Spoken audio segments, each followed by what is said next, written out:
I never thought my own daughter would pretend not to know me on the biggest day of her life. Standing in the crowd while her husband sneered, I felt every year of sacrifice erased like chalk in the rain. But what they didn't know was that the very stage she crossed had my name written under it. And when the announcer read it out loud, everything changed. Get ready, because this isn't just a story, it's a reckoning. Comment where you're watching from and don't forget to subscribe for more stories like this. My name is Lorraine King, though most folks around Austin just call me Lori. I am 64 years old, and for more than 3 decades I worked as a school secretary at Travis High School here in Texas. My days were filled with chalk dust, bell schedules, and the sound of sneakers squeaking down the halls. I never had much, but I always had a steady paycheck, a little bungalow on East Cesar Chavez, and one dream that kept me moving: to see my daughter Maya rise higher than I ever could. Now, if you had told me years ago that Maya would one day look me dead in the eye and act as though I was a stranger, I would have laughed in your face. I raised her on my own after her father passed in a factory accident. I stretched every penny, cut corners, skipped meals if I had to, all so she could have new books, field trip money, and later tuition. Every late night typing up attendance logs or baking pies to sell at church bazaars, I told myself it was worth it. Because one day Maya would stand tall, diploma in hand, and all my sacrifices would mean something. But life has a cruel way of twisting what you think you know. And the truth is, the biggest wound I carry isn't from strangers or fate. It's from my own child, the one person I thought would never betray me. You see, Maya married a man named Trevor Watson. Sharp dresser, smooth talker, always carrying a phone in his hand like it was glued there. From the start, I felt his eyes lingering too long on my house, my savings, even the car I drove. He was one of those men who could turn charm into currency, and Maya, well, she fell for it. I tried to warn her, but mother's words don't always land when daughters are blinded by love.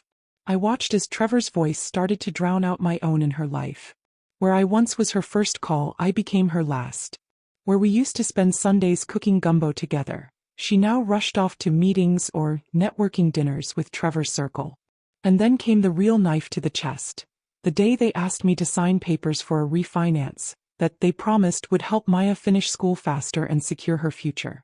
I'll get to that later, but just know, that single signature became the crack that split us wide open. And so here I stand, years of loyalty and love behind me, yet reduced to nothing more than a shadow at my own daughter's graduation day. Imagine that, the child you sacrificed your youth for, the child you raised from diapers to cap and gown, walking across a stage in triumph while pretending you're no more important than the janitor sweeping the steps. When I walked into the Moody Center that morning, my heart was beating louder than the drums of the marching band. The air smelled of popcorn and coffee, that strange mix of sweetness and burnt bitterness that clings to big events. Families waved banners, snapped photos, and hollered out names of pride. I carried nothing but a small bouquet, white lilies wrapped in paper, and the weight of 1,000 memories pressing on my chest. But when Maya passed near me, dressed in her crimson gown and gold tassel, she didn't slow down. She didn't smile. She didn't even flinch. Her eyes slid right past me like I was invisible. And trailing behind her was Trevor, with that same smug half-grin that once charmed her but now only mocked me. He placed his hand at her back, ushering her forward, as though I were some embarrassing mistake best left unacknowledged. I can tell you, in that moment my throat went dry. My hands shook so badly the bouquet nearly slipped from my fingers. I thought of the nights I stayed up sewing dresses for Maya's school plays, of the morning walks to the bus stop, of the college acceptance letter we opened together at the kitchen table. All those scenes replayed in my mind, not as comfort, but as cruel reminders that somehow, all that love had turned into this cold shoulder. But let me tell you something I've learned in 64 years of living. Life has a way of circling back. And even when your own blood tries to erase you, destiny leaves traces they cannot scrub away. That day, as I sat alone among strangers in a sea of proud families, I felt the sting of betrayal, yes. But I also knew a secret. A truth that neither Maya nor Trevor had bothered to uncover. Because while they thought I was nothing more than the aging woman they had outgrown, the reality was different. My name, Lorraine King, was etched deeper into that graduation ceremony than either of them could have imagined. They believed they could silence me, but the stage itself was about to carry my voice louder than any shout. And so I watched. Silent. Steady. Waiting. Before everything fell apart, my life was not glamorous, but it was steady. I woke early every morning in my little East Cesar Chavez bungalow, a house my late husband and I had bought with scraped-together savings back in the late 70s. The floors creaked, the roof sighed when the wind blew hard, and the kitchen smelled forever of coffee and onions because the fan above the stove hadn't worked in years. But it was mine. Ours. Paid for with sweat and sacrifice. In those early days my world revolved around two things: my work and my daughter Maya. At Travis High I was the school secretary, the one who kept the hallways humming, the one the kids came to when they lost their schedules or needed a band-aid. It wasn't glamorous, but it was honest. And every paycheck I would sit at the kitchen table stretching dollars like dough, always setting a little aside for Maya's future. Maya was the kind of child who lit up a room. Smart, curious, always with her nose in a book. When she was little, I'd find her sitting cross-legged in the hallway with a flashlight, reading when she was supposed to be asleep. "Mama, just one more chapter," she'd plead, and I would shake my head but smile, knowing she was destined for more than my little desk job could ever give her. I promised myself that no matter what, she would go to college. I didn't care how many extra shifts I had to take, or how many dresses I had to patch instead of buying new. My child would not be trapped by poverty the way I had been. For years it felt like Maya understood that. She hugged me tight, told me she loved me, and swore she'd never forget where she came from. But as the years passed, subtle cracks began to show. I remember one Christmas when she was about 15. I saved for months to buy her the laptop she needed for school projects. When she unwrapped it, her eyes sparkled with joy, but then she asked, "Why isn't it the newest model, Mom?" "Jenna got the silver one, not the black." It was a small comment tossed off like teenage girls do, but it stung. I laughed it away, told myself it was just youthful envy. But deep down I felt the shift, a hunger in her for more than I could give. When she turned 18, she met Trevor Watson. He was slick, too slick for my liking. Always wearing suits that seemed too expensive for a man his age, always talking about investments and opportunities. He shook my hand the first night we met, but his eyes weren't on me. They scanned the living room, the photos on the walls, the worn couch, the house itself. It was like I could hear his thoughts. "What's it worth?" Maya was smitten. He called her princess, opened car doors for her, and spoke about the world in grand terms. New York trips, startup businesses, a house bigger than mine. I tried to be happy for her, but every time he smiled, my stomach tightened. Still, I told myself love was love and Maya deserved happiness. When she started at the University of Texas, I doubled down on my sacrifices. I worked extra shifts, skipped vacations, and even sold a small piece of jewelry my mother had left me just to cover books. I told Maya not to worry, that I had it under control. She would thank me one day, I thought. But slowly she stopped calling as often. Our Sunday dinners became rare. When she did visit, Trevor always came along, and the conversation shifted away from family memories to market trends and equity. I'd sit at the kitchen table, listening as he explained how sitting on property is wasted potential. He'd look at my house when he said it, as though I were just too old-fashioned to understand. And Maya, she didn't correct him. Sometimes she even nodded along. That was when I first felt the unease creeping into my bones. The house I had built, the life I had carved out of nothing, the very sacrifices I made for her future, it all began to feel fragile. I would lie awake some nights, staring at the ceiling fan, asking myself, does she still see me as her mother or just as an obstacle? But I pushed those thoughts aside. Mothers are good at that, ignoring their own fears to keep hope alive. I told myself it was just a phase, that once she graduated things would go back to how they used to be. I told myself she loved me, even if Trevor's shadow was growing longer over her life. If only I had listened to the quiet warnings sooner. If only I had trusted that tightness in my chest. Because the storm was already on its way, and I was standing right in its path. It started with a Sunday dinner that wasn't really a dinner. Maya texted that morning, "Be there at 5. Trevor has a plan that will help with my last year. Don't stress, Mom." I set out plates and thawed a pack of chicken thighs, but when they arrived they waved off food and asked for just water. Trevor placed a stiff folder on the table like a dealer about to turn over cards, and I felt the first cold brush of trouble. He spoke in that bright, confident tone he uses when he wants the room to forget to breathe. "Lori, you've been amazing. Truly. Most mothers can't give half of what you've given. But cash flow is tight for Maya's final year. Lab fees, internships, the unpaid practicum. We found a way to unlock equity in the house so you aren't carrying the load anymore. Unlock equity? I repeated. He tapped the folder. A refinance. Super standard. You keep the house. Payments get smaller. We get a line to cover her last 2 semesters so she can focus and graduate on time. I already spoke with a mortgage specialist. Pre-approval is ready. We just need your signature to keep the train moving. I glanced at Maya. Her eyes were shiny with hope and something else, an urgency that didn't feel like hers. We thought this would make you proud, she said. I'll finally be done, Mom. No more scraping. Trevor says the interest rate is favorable. He smiled like a salesman polishing the same apple for the 100th time. We'll manage the payments. Auto draft, no hassle. You've done enough. Let us carry it from here. The folder slid closer. Inside, the papers were thick with numbers and small print. I read slowly. Adjustable rate, I murmured. What does that mean in a few years? Trevor leaned forward. It means flexibility. Short term we save. Long term we can always refi again when rates normalize. And remember, the point is to free you up. Less stress on you. More runway for Maya. Maya squeezed my hand. Please, Mom. I'm so close. This is just a tool.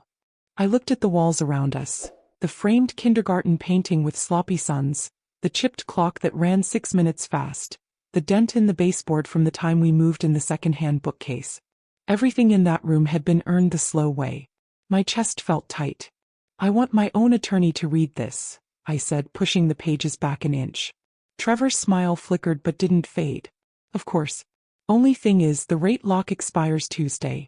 After that, the terms change. We've already got the notary lined up today just in case. Totally your call, Lori. We just don't want you to miss the window. Maya's voice softened. Mom, I don't have another plan. If we don't lock this in, I may have to take a semester off. I'm scared I won't get back on track. I folded my hands and closed my eyes for a breath. I remembered all the extra shifts, the corners cut, the nights of quiet pride when she aced another exam. I saw the finish line she was chasing. When I opened my eyes, Trevor was already fishing a pen from his jacket pocket. I want to see every page, I said. Out loud. We took it line by line. He answered questions fast, too fast, and always with a story that nudged the risk out of sight. Maya nodded along, and with each nod my resolve wore thinner. When the notary arrived, a polite woman who smelled like peppermint gum, she set her stamp on the edge of the table and waited. I'll manage the payments, Trevor said again, gentler now. You'll barely feel a ripple. Promise me, I said to Maya. If anything gets strange, you come to me first. I promise, she said, her fingers trembling as she brushed away a tear. I signed. The stamp hit the paper with a firm clack. The notary packed up. Trevor gathered the documents like a magician sweeping a deck into his sleeve. You won't regret this, he said. We'll take it from here. For a week nothing changed. I watered the porch plants, answered phones at the high school, clipped coupons, and told myself this was what good mothers did. Shift burdens off their children's backs. Then a letter arrived. Welcome to your new mortgage experience, it announced. The monthly payment was not smaller. It was bigger. I called Maya and she put me on speaker with Trevor. It's just the first month, Lori, he said. Some escrow adjustments. We expected that. Expected? I asked. You told me it would be less. Short-term anomaly, he said, and he sounded almost bored. Once the auto draft kicks in, you won't have to lift a finger. I wanted to believe. I tried to. 2 months later, a second letter came. Past due notice. My hands shook as I dialed. Maya didn't pick up. Trevor texted, in a meeting. I'll handle it. The next day, a third letter. This one was thick and mean, a packet heavy as a brick. Notice of default and intent to accelerate. I drove to their apartment near campus. Maya opened the door with her hair in a messy bun, wearing a UT hoodie and the face of a girl who hadn't slept much. Mom, I've got an exam, she said, glancing over her shoulder. Trevor's on a call. I held up the packet. Explain this. Her eyes skittered over the first page, then away. Trevor said he's handling it. He isn't, I said. They're saying we've missed 2 payments. Where is the money? Trevor emerged from the bedroom adjusting his cufflinks. Lori, we've got it under control. Then why am I getting these? I asked louder than I meant to. He put a hand on Maya's shoulder, possessive and casual. There was an issue with the auto draft and a consulting invoice I'm waiting on. Cash flow. I told the servicer we'd be square by Friday. I looked at Maya. Did you know? She hugged herself. It's temporary, Mom. Temporary turns into permanent when the bank takes the house, I said. I want everything, statements, drafts, the whole thing. Today. Trevor's smile went flat. With respect, Lori, you're not on the day-to-day management anymore. We streamlined this for you. Stress isn't good at your age. My age. The words landed hard. I took a breath. Either I see the books or I call the servicer myself. He stepped closer, lowering his voice. If you call and start throwing around questions you don't fully understand, you could spook them. That hurts all of us, especially Maya. Maya's eyes filled. Mom, please. I can't think straight with exams. Can we trust Trevor to fix it this week? The room seemed to tilt. I felt cornered, like someone had moved the furniture when I wasn't looking. Friday, I said. No later. Friday passed. No call. Saturday I rang their phones until it was just rings and voicemail. Sunday the door to their apartment stayed shut. Monday morning a final letter. Notice of substitute trustees sale.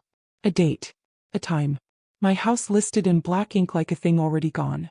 I took the bus to the servicer's office. The lobby was cold and smelled faintly of lemon cleaner. A young man behind the counter typed my loan number and frowned. Ma'am, we mailed you the due notices. I have them, I said. Why didn't you call? We called the primary number on file, he said. Mr. Trevor Watson. I stood there listening to the hum of the printer in the back. How much to cure the default? I asked. He slid a paper across the counter. The number made my vision blur. That includes late fees and legal, he said as if reciting a recipe. On the way home my phone buzzed. Mom, can we not make a scene? Trevor says the bank is being dramatic. He's meeting someone tomorrow. It'll be fine. I stared at the message for a long time. Then I typed, come to the house. Tonight. Both of you. They arrived late. Trevor didn't sit. He walked the living room like a man appraising a store. Here's what we're going to do, he said. Short sale to a friend of mine, then lease back so you can stay. Clean exit. No foreclosure on your record. In 6 months we can buy something smaller for you. No, I said. He blinked. Excuse me. No short sale. No lease back. You told me you'd manage payments. You lied. We fix the arrears or we unwind the refinance. He laughed once without humor. You can't unwind what's already recorded. Maya whispered, Trevor. He kept going. Look, Lori, this is bigger than your feelings. We made adult decisions. Don't sabotage your daughter's future because you're sentimental about some sagging roof. I looked at Maya, willing her to stand with me. This is my home. Our home. Make him open the books.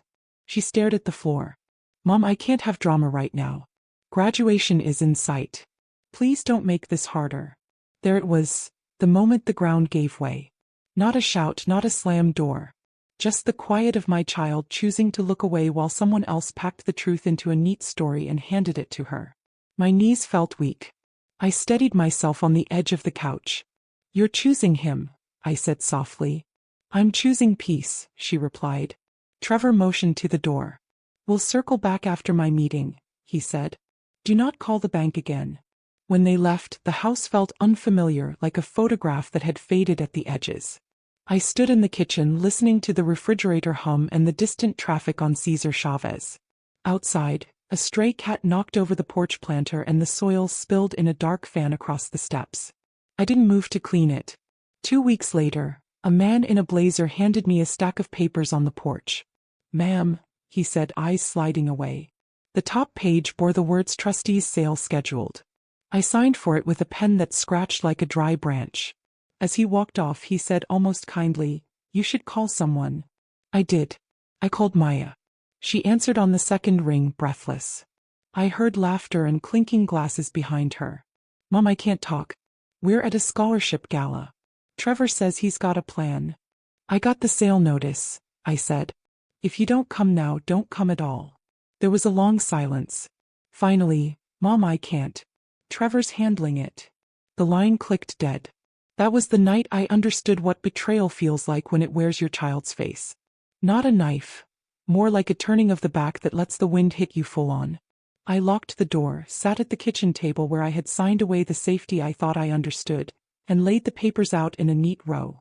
Then I fetched a yellow notepad, wrote the date of the sale at the top, and underlined it twice. I didn't sleep. Dawn came pale and thin. I made coffee and watched it steam, steadying my hands around the cup. By noon, I had decided one thing.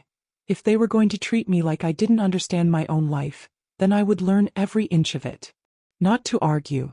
Not to beg. To survive.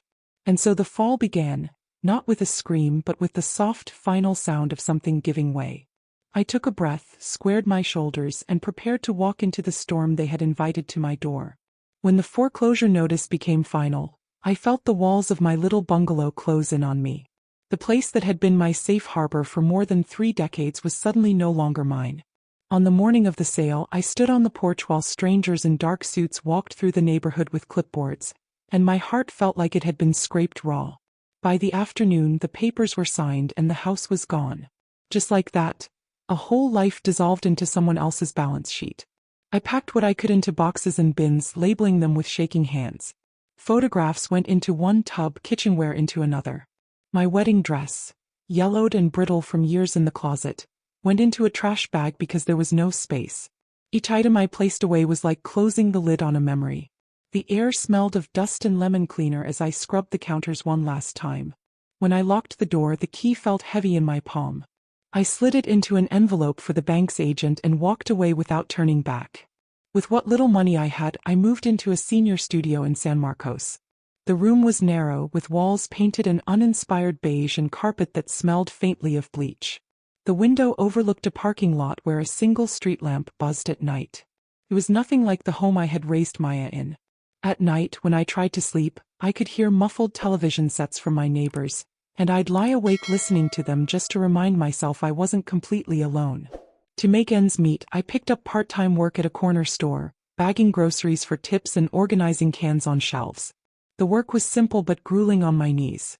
My hands, once steady with typewriters and forms at the school office, now trembled under the weight of milk cartons and soda bottles. Customers rarely looked me in the eye. They just wanted their change, their receipt, and to be on their way. I was invisible to them, just as I had been to my own daughter on the day she turned her back. There were days I didn't know if I could keep going. The betrayal wasn't just financial, it was spiritual.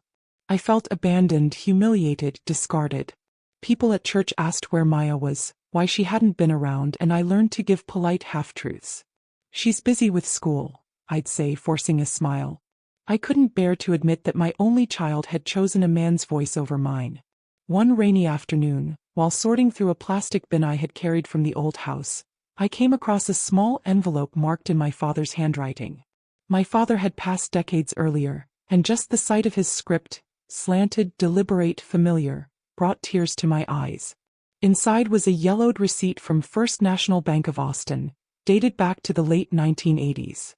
In the corner it read, "Safety Deposit Box 237. At first I thought it must be empty. Surely, after all these years, whatever was inside had been claimed or forgotten. But something tugged at me, a whisper of memory. I remembered him telling me once, "Lori, always keep something set aside where no one can touch it. One day you'll need it." Back then I assumed he meant faith or resilience. I never thought he meant something literal. The next morning I took the bus into Austin and walked into the bank. The lobby smelled of polished wood and fresh ink. I felt small among the tall ceilings and the crisp suits of the bankers. At the desk I handed over the receipt. The clerk squinted at it, tapped at her computer, and excused herself. She came back with a manager who looked equally surprised. "Ma'am," he said, "this box hasn't been accessed in nearly 30 years. We'll need identification to confirm it's yours." With trembling hands I gave them my license. After a few phone calls and signatures they led me into the vault. The room was cool and silent, the walls lined with drawers of secrets. When the manager slid open box 237 and placed it on the table, my breath caught. Inside were neatly folded papers, a small velvet pouch, and a stack of envelopes bound with a brittle rubber band. The envelopes contained U.S. savings bonds, matured and far more valuable now than when my father had first purchased them. The pouch held a modest but steady series of mineral rights checks from a plot of land in West Texas he had once mentioned but never explained. I sat there staring at it all, my hands trembling. It wasn't a fortune, not the kind you read about in newspapers, but it was enough. Enough to pay off my debts. Enough to stand on my own again. Enough to remind me that I wasn't as powerless as Maya and Trevor wanted me to believe. For the first time in months, I felt something rise in my chest that wasn't despair. It was possibility. My father's voice echoed in my memory. Keep something set aside where no one can touch it. He had left me a lifeline, one I hadn't even realized was there. That night in my small studio, I laid everything out on the table under the yellow glow of the lamp. The bonds. The checks. The papers. They glowed like a secret flame. I whispered a prayer of thanks, my voice steady for the first time in weeks. And in that quiet room I made myself a promise. I would not spend this chance recklessly. I would not give Maya or Trevor a single dime of it. This gift from my father was for me, and for the day I would rise again, not as a victim, but as a woman who could no longer be erased. When I first realized what my father had left me, my heart beat with both relief and caution. Relief because I was no longer staring at the abyss of complete ruin. Caution because I knew if Maya or Trevor even sniffed at this discovery, they would drain it dry like vultures picking over bones. This treasure wasn't just money, it was my second chance, my piece of dignity returned. And I swore no one would take it from me again. I met with a financial advisor at the bank, a kind man named Mr. Delgado, whose gray mustache curled like quotation marks around his smile. He examined the bonds and the mineral rights papers, then looked up at me with a slow nod. Mrs. King, you may not realize it, but this is significant. These bonds have matured beautifully and the mineral rights are still active. You've got steady income here if you manage it right. What do you want to do with it? His question sat heavy in the air. What did I want? My first instinct was to think small. Pay rent, buy groceries, maybe replace my worn shoes. But another thought tugged at me, something sharper. I want to matter again. I thought about Maya walking past me at graduation practice like I was invisible. I thought about Trevor smirking as if I were some outdated appliance ready to be thrown out with the trash. They believed they had written me out of the story. And maybe, in their little circle of friends and followers, they had.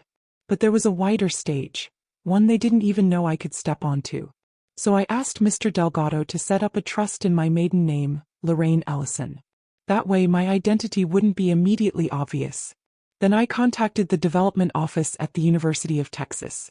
I told them I wanted to fund a new scholarship, one specifically for first-generation students in Maya's program. I called it the Ellison King Resilience Scholarship, a name that nodded to my roots while leaving just enough mystery to disguise me. The woman on the other end of the line, a bright voice named Miss Hartwell, nearly tripped over herself thanking me. This could change lives, she said. And if you'd like, we could also recognize your contribution toward the new advising center renovation. We're always looking for patrons who care about student success. Her words made me pause. Renovation? Advising center? I thought about all the times Maya had bragged about her department, about how she'd practically lived in the advising office her senior year. The idea struck me like a bell ringing clear in the night. Yes, I said slowly. But only under one condition. Don't reveal my name until the official commencement ceremony. Ms. Hartwell hesitated, then agreed. We can honor anonymity until then. But ma'am, when the time comes, the announcement will be public. Exactly, I whispered. I hung up the phone and sat in silence for a long time, listening to the hum of my refrigerator in the studio. For months I had been hunched, beaten down, barely daring to look people in the eye. But now I felt a quiet strength rising. Not anger, not revenge, but leverage. I didn't tell a soul. At church I kept smiling politely when people asked about Maya. At the corner store I kept folding bags and stacking shelves. Even when Maya posted photos online of her perfect journey, I held my tongue. It wasn't my job to chase her down anymore. It was my job to wait. The hardest part was when I bumped into an old colleague from Travis High, Mrs. Owens. She asked if I'd be attending Maya's graduation. My throat tightened. Of course, I said. Wouldn't miss it. Inside though, I wondered how I would sit in that stadium invisible again while Maya beamed for the cameras. But then I remembered, the cameras would turn. The microphone would rise. And my name, the name she had pushed aside, would echo in that hall louder than Trevor's schemes, louder than Maya's indifference. I began preparing quietly. I bought a modest navy dress from the thrift store, pressed it crisp. I polished the low heels I hadn't worn in years. At night, I practiced steady breathing, imagining the moment when the announcer would read out the words, Major Benefactor, Lorraine E. King. It wasn't just about the applause. It was about balance. About showing them and myself that I had never been erased. I was still here, still standing, still strong enough to carry not only my own story but the stories of students who, like Maya once was, needed someone to believe in them. Trevor thought he had stripped me down to nothing. Maya thought she could move forward without me. But they had no idea I had planted myself in the very soil of her future. And when commencement came, the bloom of that secret would be impossible to ignore. Until then, I kept quiet, carrying my secret like a candle cupped in my hands, waiting for the day the flame would be lifted high for all to see. The weeks leading up to Maya's graduation unfolded like a stage play where I alone knew the ending. I carried my secret quietly, but I also carried myself differently. I no longer walked like someone who had been defeated. I walked like someone waiting for a curtain to rise. Meanwhile, life wasn't treating Maya and Trevor as smoothly as they pretended. At first, it came in whispers. A cousin mentioned at church that Trevor had lost a consulting contract. Someone else said they'd seen Maya crying in her car outside the student union. I didn't ask questions, I didn't need to. I simply nodded, offered polite smiles, and tucked the information away like beads on a rosary. One afternoon, while bagging groceries, I overheard a pair of students chattering by the register. Can you believe Watson's wife almost didn't get cleared to graduate? She owed a balance. If that anonymous scholarship hadn't come through, she would have had to walk late. I froze, holding a carton of eggs midair. They didn't know I was listening. They didn't know that anonymous scholarship was mine. All I could do was set the eggs gently in the bag and steady my breath. Trevor would surely spin it as luck or divine blessing, but the truth was, without me, Maya would not be graduating that semester at all. When I returned to my studio that evening, I sat at the little table under the hum of the lamp and let out a laugh that shook loose months of grief. Not a bitter laugh, but the kind you release when you see the tides finally beginning to shift. They had tried to erase me, yet here I was, the unseen hand keeping the very ground steady beneath their feet. On social media, Maya kept up appearances. I scrolled through her posts carefully, my old laptop humming and clicking like an arthritic knee. Beyond blessed. One caption read under a picture of her and Trevor clinking champagne glasses. Another showed Trevor in his fitted suit, arm around Maya, with the caption, God's provision never fails. I wanted to type a comment. Yes, provision sometimes wears the face of a mother you ignore. But I held back. Silence was my armor now. Still it hurt. I saw the glow in her eyes, a glow I once believed was reserved for me, and it was now pointed at a man who had nearly left me homeless. But I reminded myself, silence does not mean surrender. I had already planted the seed of my reveal, and it was growing quietly behind the scenes. Meanwhile, Trevor's mask began to slip. My old neighbor, Mrs. Garcia, bumped into me at the bus stop one morning. She leaned in close, her voice low. Did you hear? Trevor's been dodging calls from some lender. My nephew works in collections. Says he's months behind on a car payment. I smiled politely, but inside the puzzle pieces clicked. The empire Trevor had boasted about was nothing but cards stacked on air.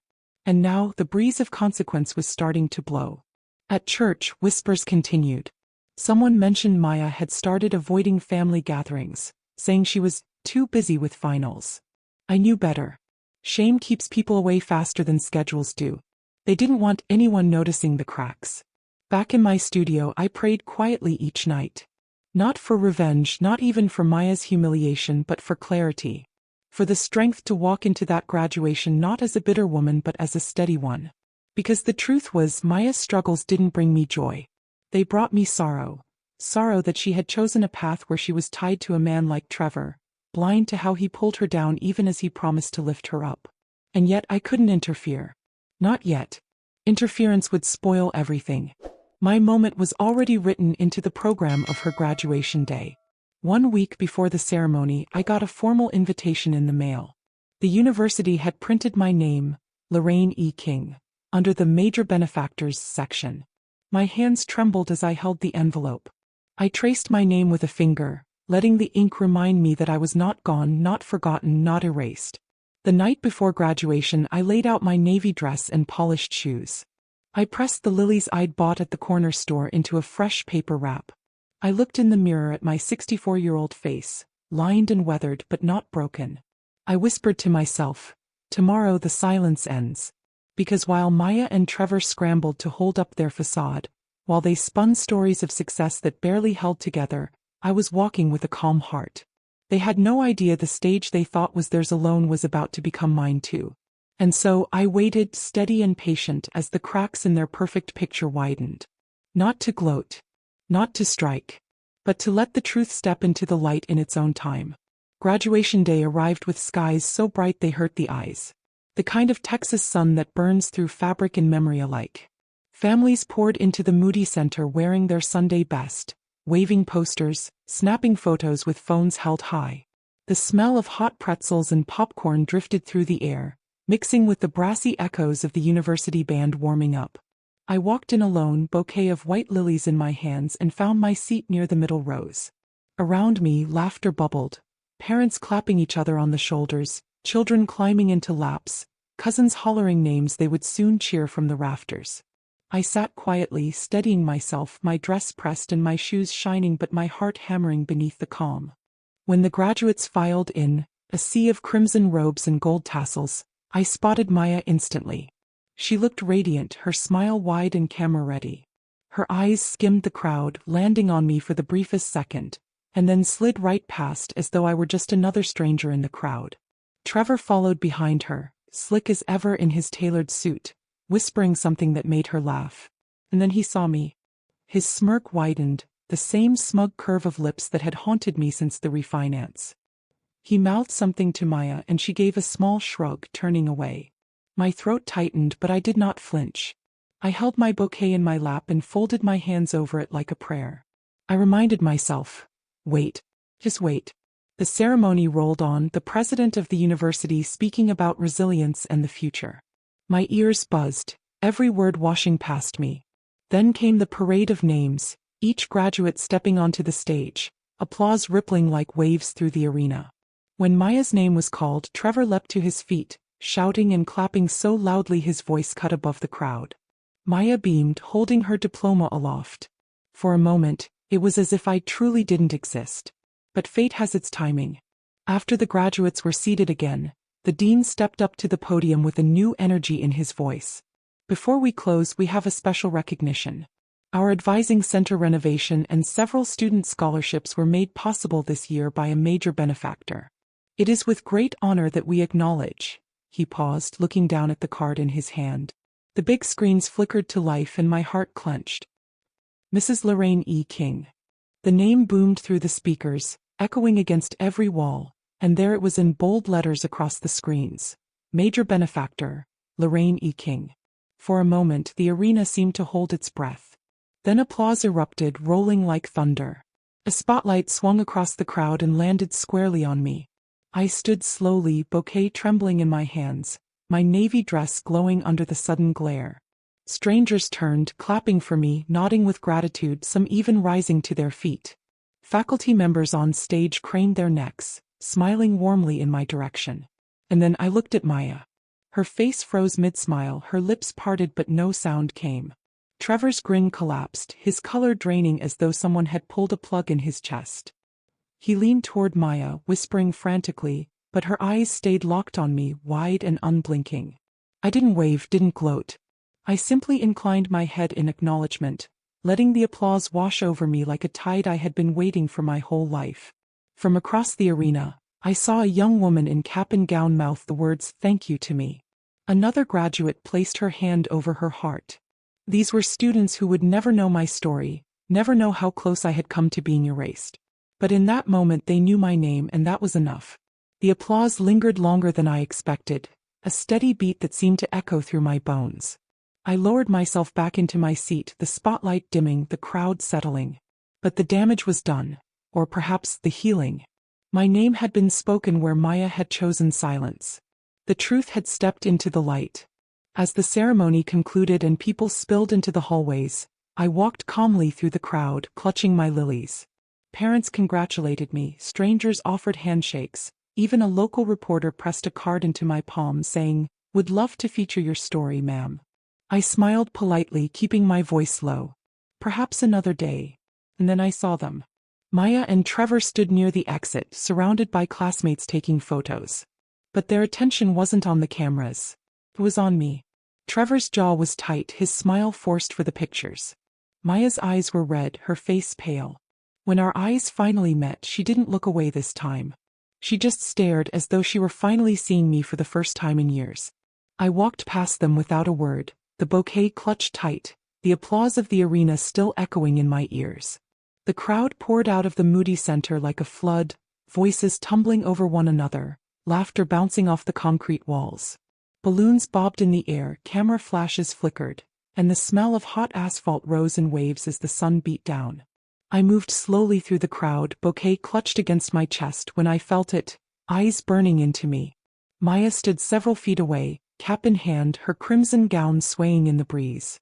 Around her, classmates snapped selfies, tossing tassels and hugging parents. But Maya wasn't celebrating.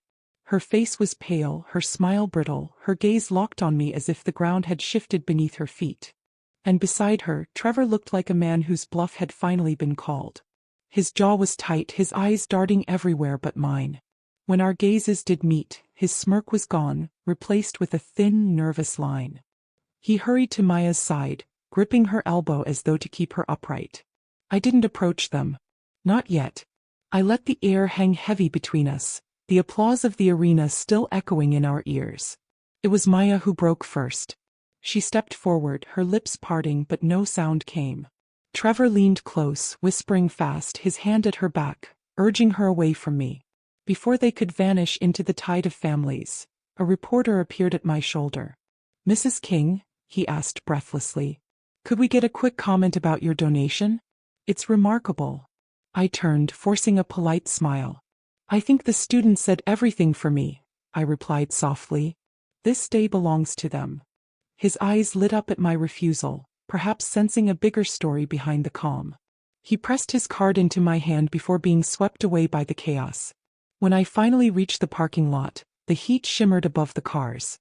That's when I heard it, footsteps quick behind me. Trevor's voice, low and sharp. "Why didn't you tell us?" I stopped but didn't turn right away. His tone carried no gratitude, only panic. I finally faced him. His tie was loosened, his forehead damp with sweat. Maya lingered a step behind, her eyes shiny, her hands twisting the fabric of her gown. "You," Trevor hissed. "You're the donor? You went behind our backs." I cut him off with a steady voice. "Behind your backs? You mean after you refinanced me out of my own home? After you told my daughter to forget her mother's voice?" "No, Trevor. I didn't go behind anyone's back. I simply stepped back into my rightful place." Maya's lips trembled. "Mom." I turned my eyes on her, softer now, though my heart ached. "Do you know how many nights I stayed awake, Maya? Bagging groceries to cover rent while you and Trevor lived high and posted your blessings online? Do you know the weight of packing your life into bins while strangers circled your house like vultures? All while you turned away when I called for help?" Her chin wobbled. She whispered, "I didn't know. I thought." "No," I said firmly. "You chose not to know. There's a difference."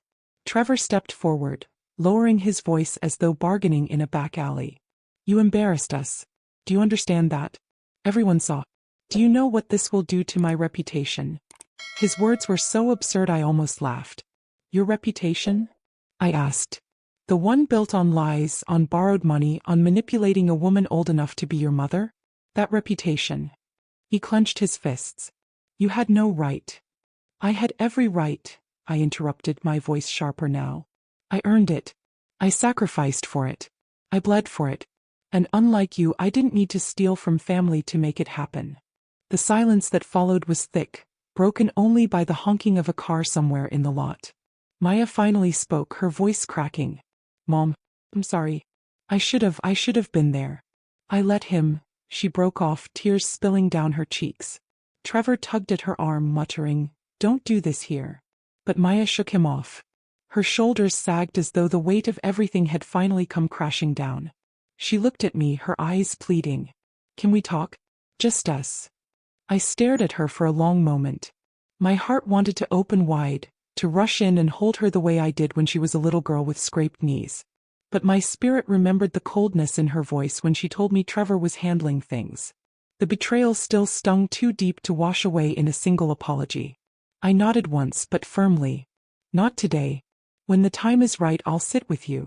But for now, I need space. Her tears spilled faster. She covered her mouth, sobbing quietly as Trevor muttered curses under his breath. He glared at me, but he knew better than to speak again. For the first time since I had met him, I saw fear in his eyes. Not of me, but of losing control over the story he had spun. I turned and walked away, the lilies still pressed against my chest, the applause of strangers still echoing in my ears. Behind me, Maya's sobs mingled with Trevor's harsh whispers. Ahead of me, the sun blazed hot, but I felt steady, almost light. Because the truth had finally been spoken. Not in whispers, not in courtrooms, not in private fights. But in the bright, undeniable light of a graduation ceremony, with thousands of witnesses. And in that moment, the shame no longer belonged to me. It belonged to them. The days after graduation carried a strange quiet. I returned to my small studio in San Marcos, setting the bouquet of lilies in a chipped vase by the window. The petals began to wilt, their once bright faces curling inward, and in their fading I saw something familiar. A reminder that even beauty has its seasons. For the first time in months, I slept deeply. Not because everything was fixed, but because the weight of invisibility had finally been lifted. My name had been spoken, my presence acknowledged. I was no longer a ghost haunting the edges of my daughter's triumph. But peace is never clean when family is involved. 3 days later, I found an envelope slipped under my door. Inside was a handwritten note in Maya's slanted script. Mom, I need to see you. Without Trevor. Please.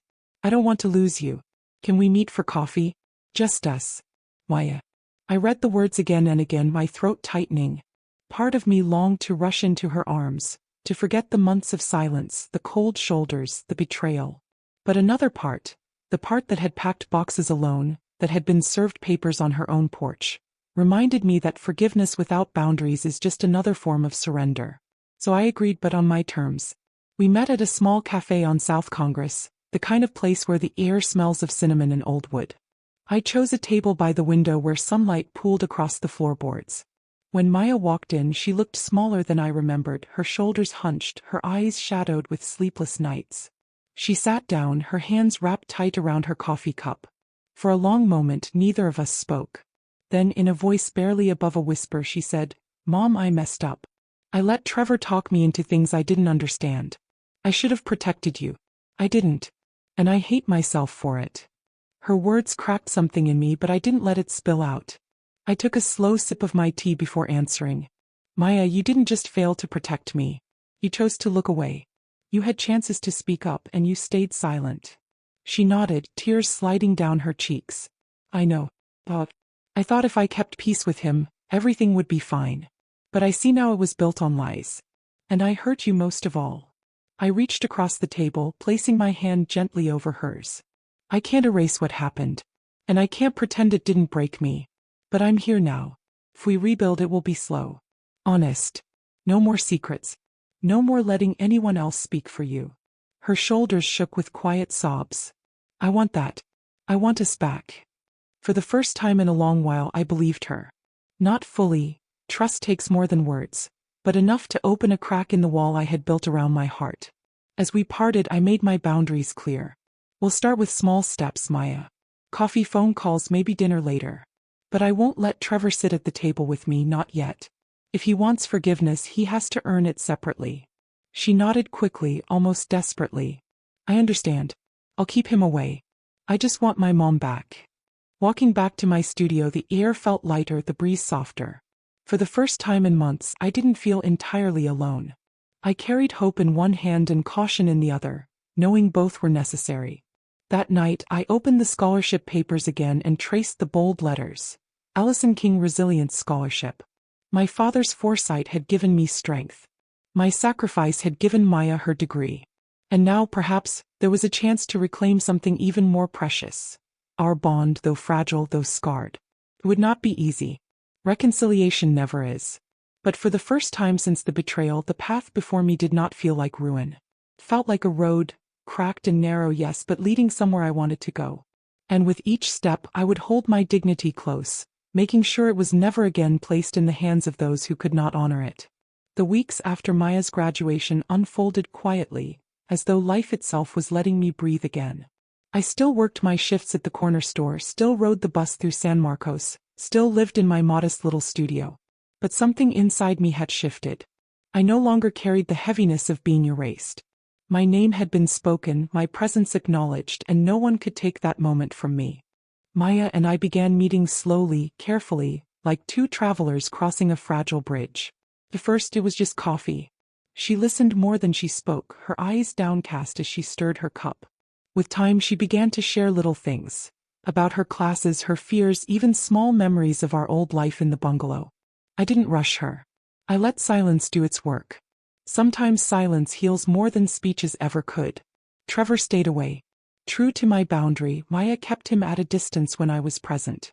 She told me once, in a trembling voice, that she had discovered things about his finances. Lies upon lies, debts hidden under more debts. I don't know what our future looks like, she admitted. But I know I can't keep pretending everything's fine. I didn't tell her what to do. I simply told her the truth. You deserve a life built on honesty, not illusions. Meanwhile, I poured my energy into the scholarship.